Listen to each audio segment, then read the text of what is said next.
There we go. Thank you. Okay, we should be good. Thank you. Okay, so item number 4 is consent items. I'll ask for a motion and a second to approve, please. So moved. Second. And roll call. Sarchet? Yes. Savage? Yes. Walters? Yes. Vogel? Yes. Otis? Yes. Moving on to item number 5, which is our business item, 5A, resolution awarding general obligation urban renewal bonds, series 2025A. Carrie from PFM is here to give us a report. Well, good evening, everyone. So this morning, we took bids for the Series 2025 General Obligation Urban Renewal Bonds totaling $5,635,000. In preparation for this bond sale, the city did receive a rating for the bonds. The city staff met with Moody's rating on September 29th and received a AA2 from Moody's, which is the third highest rating they possibly can have as a city. And that's a really great rating, especially considering the size of the city. So it's one of the highest that you could get considering your size. I really think that's a testament to your staff. You have great professional staff and management, and they work really, really hard to make sure that the city is in good fiscal standing. So Chelsea and Andrew, thank you for all your help on this. I know you put in a lot of work. So they also mentioned some of the credit strengths, the proximity to the metro, the fact that Polk City is growing a lot, and you have very strong resident incomes. At 11 a.m., we received 7 bids representing 33 different banks. Piper Sandler was the lowest bid, the winning bid, with a TIC or true interest cost of 3.639%, which you can see on that front page there of the bid packet. The cover bid or the second bid was Northland with a TIC of 3.6498%, which is only a 1% basis point difference or 0.01% difference between the first bid and the cover bid. So very competitive there. Between the best bid and the last bid was 17 basis points or 0.17%. So again, just really showing how competitive this deal was. We're very happy with the 7 bids that we got. Originally, we structured these bonds and the par was $5.63 million. The city did receive a premium, so we resized the bonds and reduced the par amount to $5.305 million. Originally, when we did the sale details for the sale, we built in a 5% interest rate.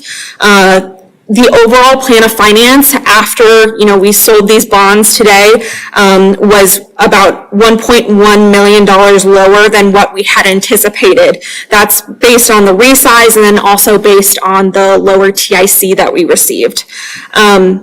The average annual debt service originally that was in our sale details was about $460,000, and the actual average annual debt service came out to be about $405,000, so about $55,000 lower annually than what we built in. These bonds are also anticipated to be paid back from TIF revenues, so these bonds don't really put any additional property tax burden onto the citizens at all. Any questions? Council, any questions? So not probably for you, but could you talk about the timing, why we have this meeting? I do get questions, so 2 questions, the timing and then the overall steps that we're taking to go through this. I guess at this point, just to be super clear, a special meeting, I'm sure there's a good reason, and we've already lauded staff and don't question anything. I just want to be very explicit with people why we're here and the overall process of going through this for people who are interested. I will answer your first question, then I might need you to repeat your second question. So the Des Moines Register missed our publication for this action item tonight, and we were able to change the preliminary official statement to reflect the new council date. We got the publication into the Des Moines Register, and that is the intention of tonight's meeting, This action was supposed to be reviewed at the October 27th City Council meeting. What was your second question? Will you repeat that? The overall timeline, so we approved the authorization of an up to $6 million figure in September. We're taking what I'll call meaningful step 2, kind of just talk about the other pieces that we have to go through, or if I misstated any of that, which I could very well have. This should be the final action the council takes on this matter. Carrie, when will we receive our full proceeds? Yeah, so the bonds close on November 25th, so that's when the money is actually wired to the city. Okay, and there's no additional proceedings that the city council will have to take? I am just double checking here. You are going to authorize the issuance proceedings, I believe on November 10th is what we have on the schedule, but I'm not sure if that has changed since we did have to push back the sale a week, but that's just authorizing the issuance, and then the actual closing is simply a process that the city staff does. Okay, so I hate to do this, Andrew, or put you on the spot, but you shared a schedule with me when we went through this in September that I think either went in, maybe that was, I know it went into November, I thought it maybe went into December too, but it is, what changed from that original schedule to now? Or am I making things up? And then I think there's one more. Sorry, I didn't mean to put you on the spot.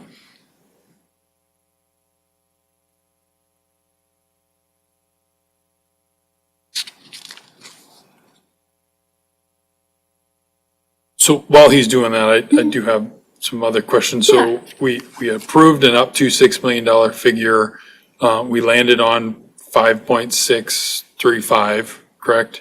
That was the original bid.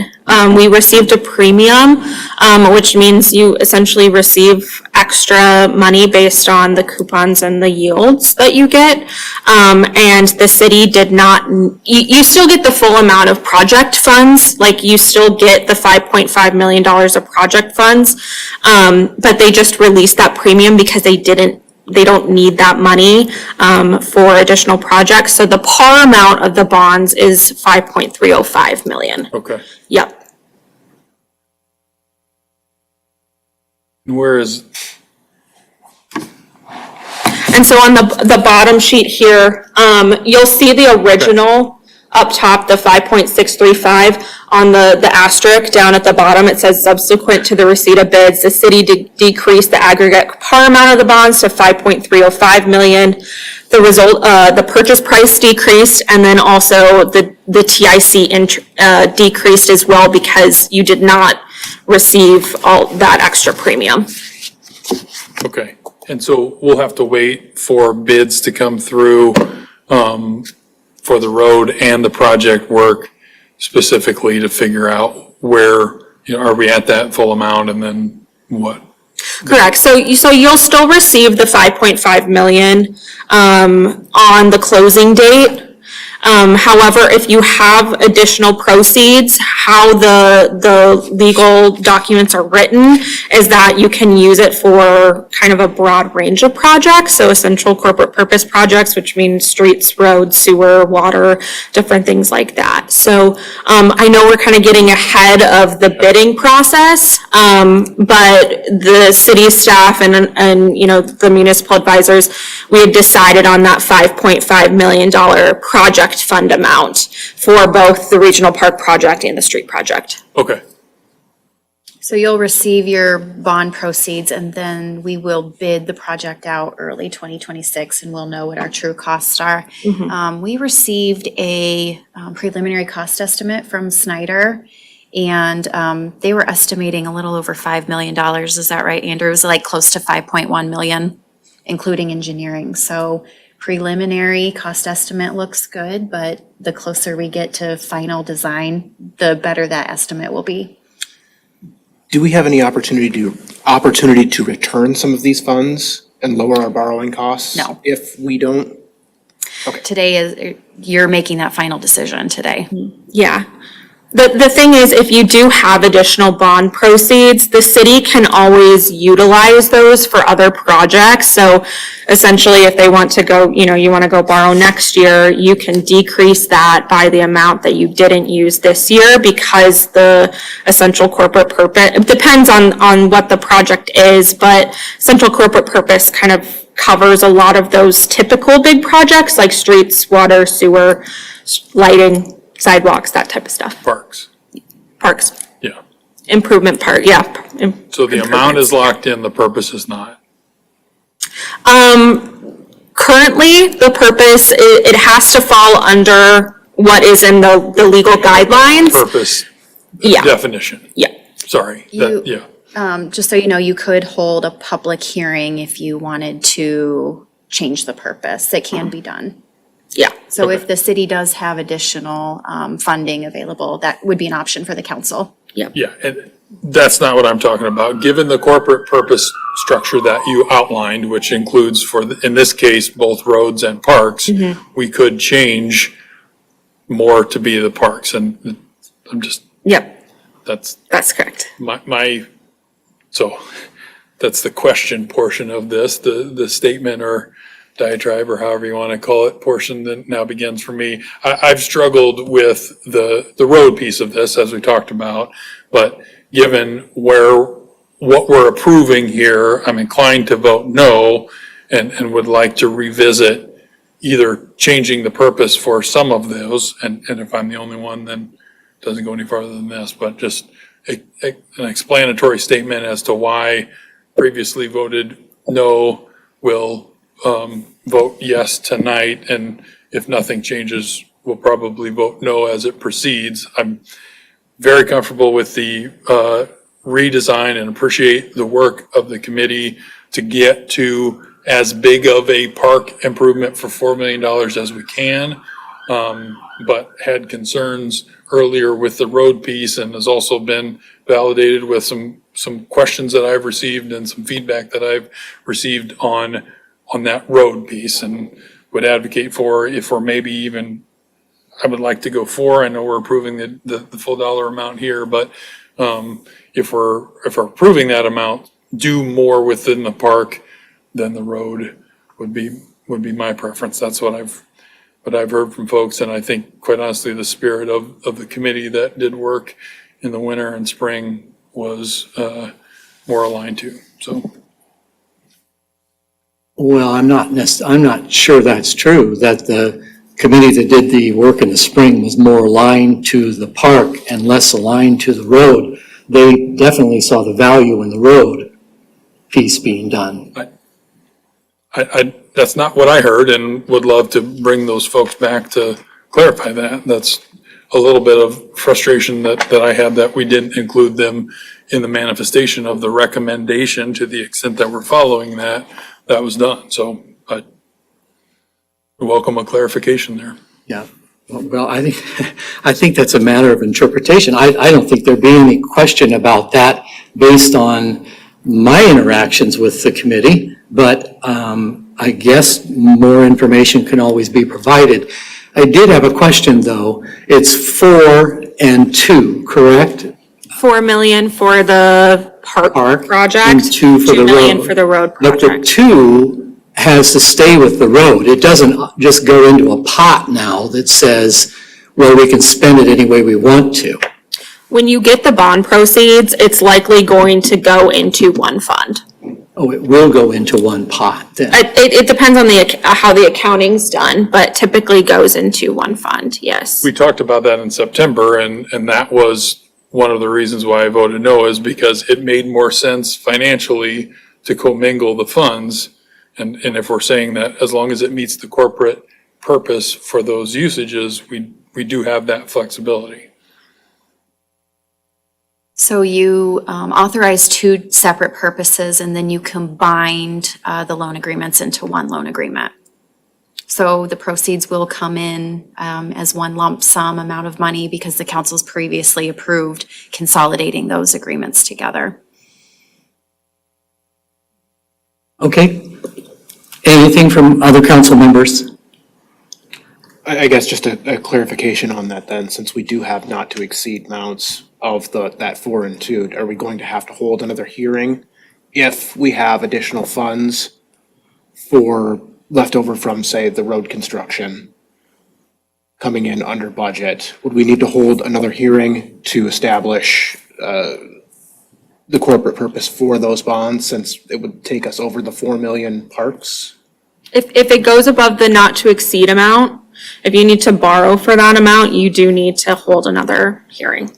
But I think you're saying What I'm saying is if we have not to exceed 6 million and we only spend 5.5 million, do we have to hold any sort of formal action on that leftover money to say how we're gonna spend it specifically? That's the question I'm asking, is if we go over that $4 million mark and use those additional leftover road funds, would we have to hold another hearing for that 4 million part? It depends on if it's within those legal constraints.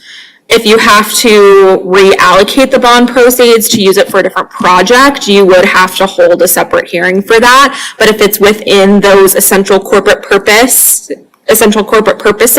you wouldn't have to. So I think if it falls into the limitations that is outlined in the official statement, if you're using the money for things that are outlined in that document, there'd be no requirement. But if you have leftover money and you want to use it on a different project, you could hold a hearing and change what you're authorizing the use of that money for. Correct. If that helps answer your question. Okay, because I also think that goes a little bit towards what Rob is saying. If we decide to rethink how we're constructing access to the park and we've got substantial leftover funds, not just some leftover funds, how easy would it be to redirect that to additional projects in the park? I think that is something the council could certainly do, yes. There would probably be an additional step taken, but yes, it's something that the council can do. Okay. Jeff? Okay, let's go ahead and let's take action on item number 5, resolution awarding general obligation urban renewal bonds series 2025A. I'll ask for a motion and a second, please. Second? And roll call. Vogel? Yes. Otis? Yes. Sarchet? Yes. Savage? Yes. Walters? Yes. All right, moving on to item number 6 then, adjournment. I'll ask for a motion and a second to adjourn. So moved. All in favor, say aye. Aye. Any opposed, the same sign. We're adjourned to November 10th. Thank you, Carrie.